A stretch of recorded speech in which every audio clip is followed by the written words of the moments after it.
Welcome back to the channel. So I wanted to talk about how we obtained the home that we're living in. It's not a fancy home. It's on a dirt road. There's, I don't know, maybe 15 houses on our street. We're surrounded by businesses and apartments and condos. It's just our street that has houses on it. But it was just the shell of the house. And when I say the shell of the house, I mean it was the shell. Inside was down to the studs. There was no plumbing, no electrical, no nothing on the inside. But it was 2009 and we needed to get out of the home we were living in because the housing market had crashed so bad that we owed way more than the house was worth.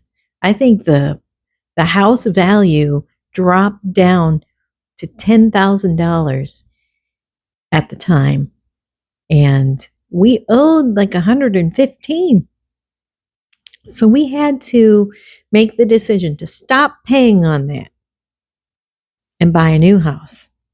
And so this house that we're in popped up on the market.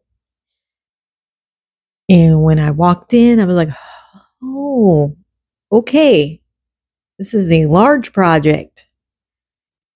But then we looked at a gazillion other houses and I kept coming back to this one. I could envision how this house would look when it was completed. And so I kept telling my husband, no, this other house is not it. The one that requires the most work is it. Let's make an offer. So we made a cash offer for the full amount. Grand total was $34,000. So, Melissa, how did you get $34,000? Great question. What we did was we took a 401k loan from my husband's 401k and put that down, bought the house, and then everything that we were going to spend on the other house mortgage-wise, because we stopped paying on it, we put it into this house. And so every day was living in fear that when I went to go get my kids from school, the house was going to be locked up. I wouldn't be able to get in. So I kept telling my husband, because he did all the work himself to this house, whole year, almost 2 years, to get this house livable. So I kept telling him, you need to hurry, you need to hurry, you need to hurry. And I would come by, try to help him, but the kids were little, they were antsy and just wanting to get into everything. And so I was like, you know what, you're going to have to do it on your own. I'm sorry. It's a very stressful time, very stressful. And we got it done somehow. October of 2010, we moved into this house. And so we have no mortgage. It's just him working. I have worked some jobs since we've lived here. But for the majority of our marriage, which is 26 years, he has been the moneymaker. And I can work if I want. If I don't want to, I don't have to. That's the beauty of how we've built our life. So we rebounded from financial strife and bought our home. We don't have credit cards. We refuse to use them. If we can't buy it cash, we're not buying it. And we did that with a very large steel garage that we built up north. Went in, cash money. Here you go. We're not taking out any type of loan.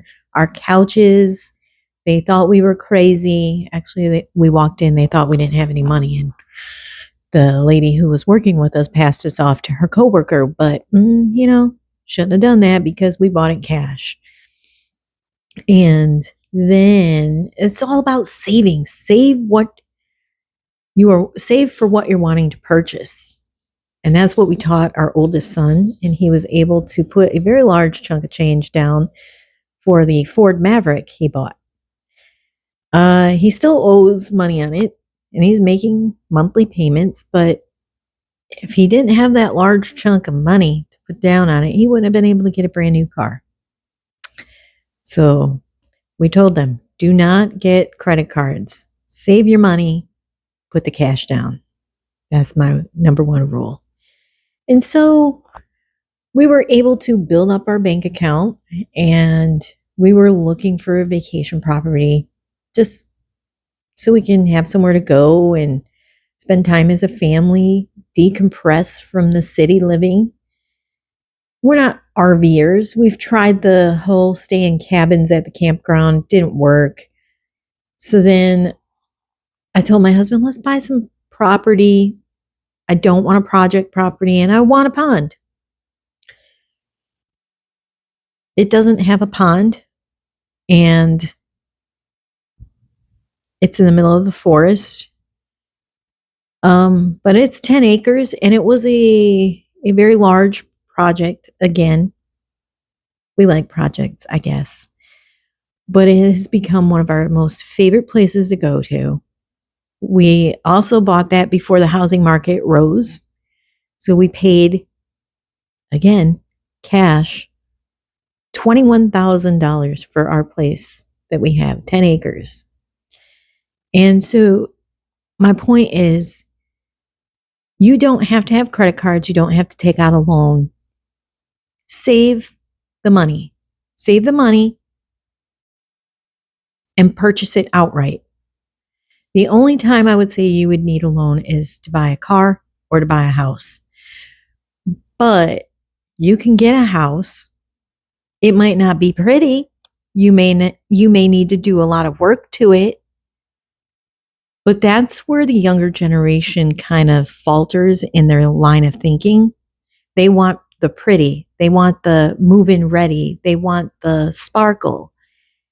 And you can get that. You just have to polish it. You know what I mean? Buy something that is not in the best shape and polish it. Work on it little by little, and you'll eventually get what you're wanting. And this way, you know what's behind the walls because you put in the work. My husband didn't know how to do any of that. He watched a lot of YouTube videos, read a lot of books on how to do everything. And every stage, you have to have inspections done in order to pass code. And so everything that's in this house passed. You just need to change your way of thinking. You can buy a nice piece of property on land. It may not be in the best shape, but you can renovate. So save money, renovate, don't need credit cards. Yeah, I think that's enough rambling for me today. If you have a similar story, let me know in the comments. Have a great day, everyone.